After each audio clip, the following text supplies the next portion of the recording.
Hey guys, hope you guys are doing all right after that storm yesterday. Just wanted to run through this review. Remember, you guys can skip around and see whatever problem that you would like to go over. All right, so for the first three, you guys had to find the exact value given the information that sine theta is equal to 8 over 17, and you're in quadrant 2. So remember, for these three problems, the first thing you guys need to do is you need to set up that right triangle in your quadrants, which in this case, when we're in quadrant 2, since sine is y over r, that means that my y value is 8 and my r value is 17. Now we're going to have to do Pythagorean theorem and a little bit of work to find that x value, or you guys just know that this is a special right triangle of 8. Sorry, that was a really bad drawing. Of 8, 15, 17. All right. The only thing about 15, since you are in quadrant 2, that is negative. Okay, so let's go through and do this. So remember, cosine had a few different identities that you could write instead of it. And that first day, we always stick to just cosine squared theta minus sine squared theta. So that's what you want to do for this one. Don't worry about the other two for right now. So we have cosine squared minus sine squared. So then we're just going to plug everything in. So cosine's x over r. Sine is y over r. And they're both squared. So when we go ahead and do that, we're going to end up getting 225 over 289 minus 64 over 289. And that's going to give us a final answer of 161 over 289.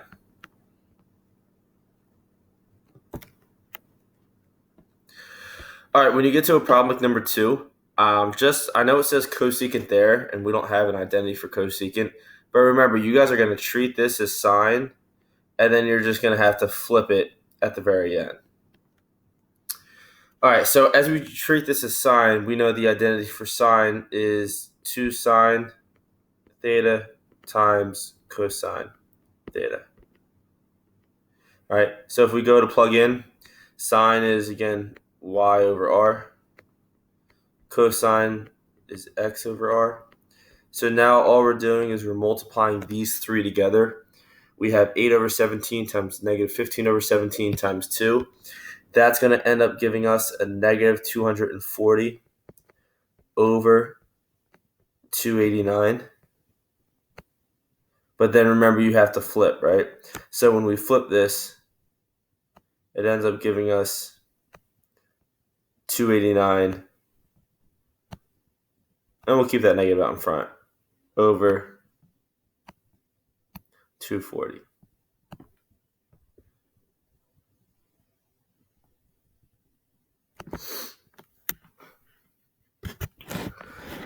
All right, last one is tangent. So for tangent, we know the identity. And this one's a little bit tougher because you just have to get common denominators.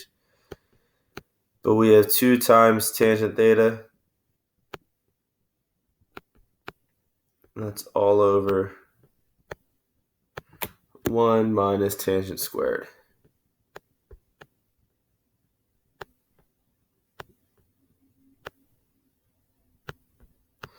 All right.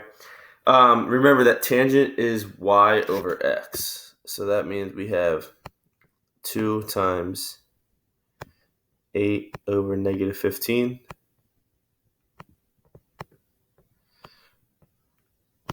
Over 1 minus 8 over negative 15 squared.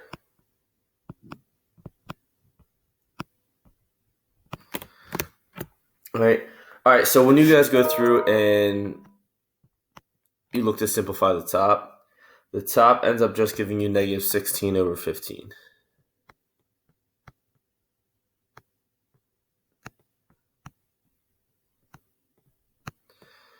Now the bottom you have to do a little bit of work to, right? Because when you end up squaring that fraction, and maybe I'll try to do this in a different color. All right, when you square this fraction, you're going to end up getting a positive 64 over 225. But remember that 1, you got to get a common denominator. So you're going to have to turn this into 225 over 225.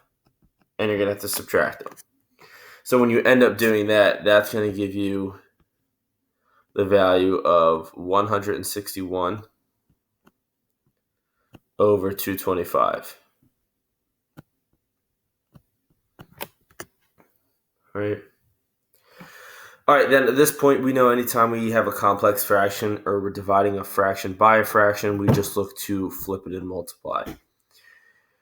All right, so when we do that, in this case, the 15 and the 225, they're going to cancel.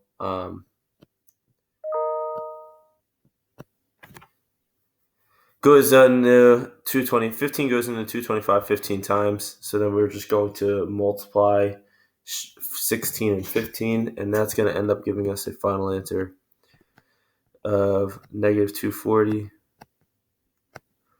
over 161.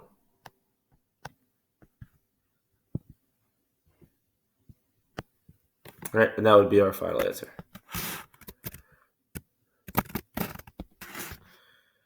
All right, so then let's go through and look at our next section. All right, so the next stuff we had to do was we had to verify these equations.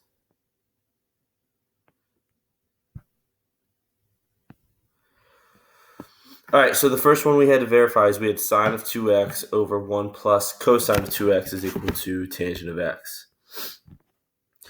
All right, so what we have to do is we have to go through and we have to replace all of these double angles with the identity that they are equal to. So the top is going to turn into 2 times sine x cosine x.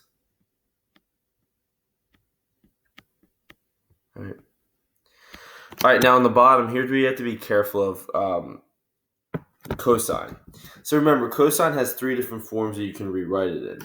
Now, because if you guys look, and again, I try to give you this hint on the notes, but if you look on the right side of your equation, since you're working with tangent, we know that tangent is y over x, or sine over cosine. So since there should be a cosine in the denominator, you want to rewrite this double angle, including a cosine in it. So that means I want to rewrite this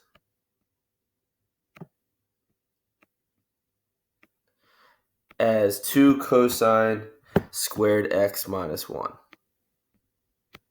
Oh, hold on.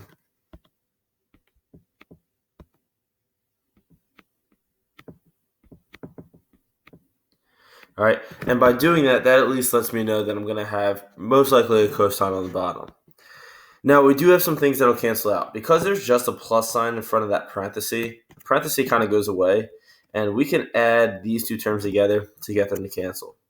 So that's going to leave us with 2 sine x cosine x up top. And on the bottom, we just have 2 cosine squared x.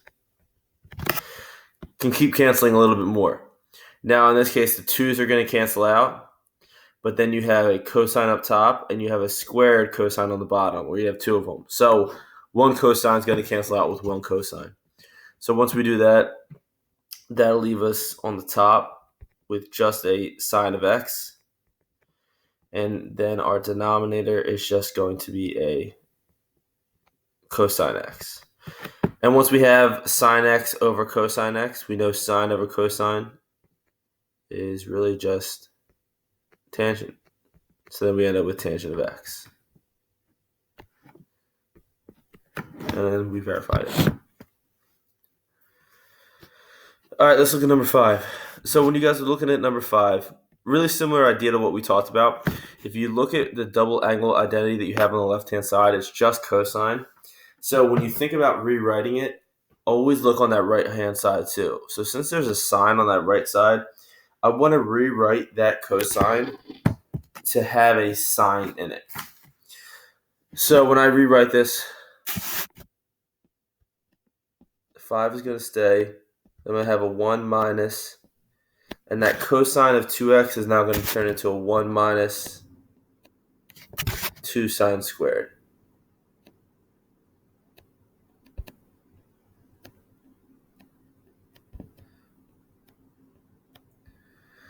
All right, so from this point, now we want to take that negative and distribute that negative inside to get rid of those inside most parentheses. So we're going to have 1 minus 1 plus 2 sine squared x. All right? Okay. Now, at this point, you want to look for things to cancel out, right? Like the 1 minus 1, they're going to cancel when you look on the inside of the parentheses. So all you have left is 5 and then times 2 sine squared x. And then you can multiply those two together, and it ends up giving you 10 sine squared x. Oh, I know I'm circling it right now, but remember, we're verifying. So it checks off, it's all good, that's what we were trying to get.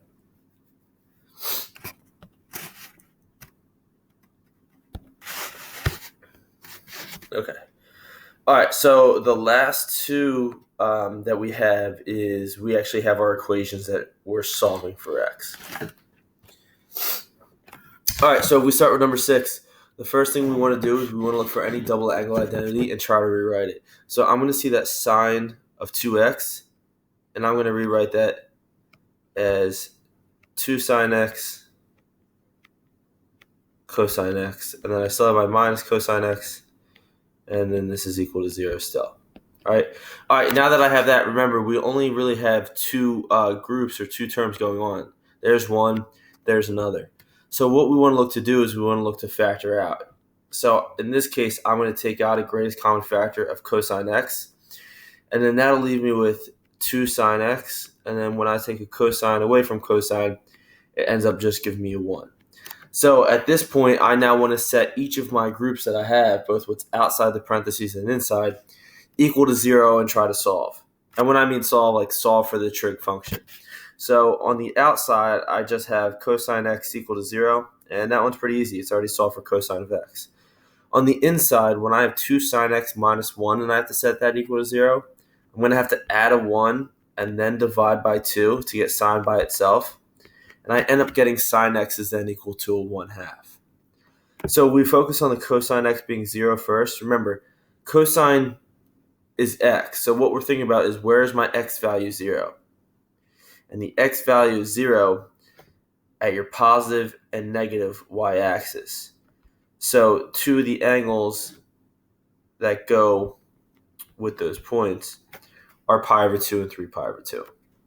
Now, when you look at sine x being equal to 1/2, remember, sine, we know we're working with y, right? So we're saying that a y is equal to 1/2.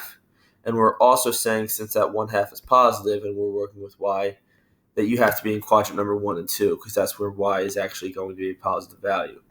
Now, in this case, we know we're working with the angle of pi over 6. So in quadrant 1, that means that's going to give me pi over 6. And then in quadrant 2, when I go 1 less, that'll end up giving me a 5 pi over 6. And there's our 4 different answers. All right, last one's number 7. So when you guys are going through number 7, the only big tricky thing you got to worry about cosine is which way you're going to rewrite cosine. Now, whatever else is with that double angle is going to be like an indicator of how you want to rewrite it. So since there's another cosine with it, I want to keep everything having a cosine in it. Like I don't want to all of a sudden throw sines in there. So because I want cosines in this equation, I'm going to rewrite cosine of 2x as 2 cosine squared x minus 1. Just to, again, make sure that I only have cosines in this equation, and then all of a sudden I'm not putting sines in there. So now, once you guys have this, remember there's 3 terms, and we want to rearrange all 3 of these terms to have the cosine squared first, the cosine of the first second, and then your single and last term that's by itself all the way at the end. So I just rearranged it on that second step. Now that you're here, now we have to factor. So we're going to factor this into a set of parentheses where we start with 2 cosine x and cosine x. We know ones have to end them, and since we need to get a positive one in the middle, That's going to be a plus. That'll be our minus. Set each one of these equal to 0 and try to solve for cosine. So my left side is going to give me cosine x is equal to 1/2. My right side ends up giving me cosine x is equal to a -1. And then go through here and try to figure out our special angles that we're working with. So on the left side, since we're working with cosine and it's a positive 1/2, I know I'm in quadrant number 1 and 2. And I know I'm also working with the angle of pi over 3. So this is going to give me the two angle measures of pi over 3 and 5 pi over 3, which is in the fourth quadrant. All right, if you look at our right side, cosine x being equal to a -1, that's telling us, all right, where's x -1? And the only value that x is -1 is that negative x-axis, which corresponds to the angle of pi. So we end up with pi over 3, 5 pi over 3, and pi. All right, if you guys have any questions at all, please let me know. I'll be more than happy to help. I know I made that announcement. Let me know if you guys want to keep it for Tuesday, or if you feel more comfortable pushing back to Wednesday. Either way, to me, it doesn't matter too much. All right, hope you guys have a good rest of the day. I'll see you later.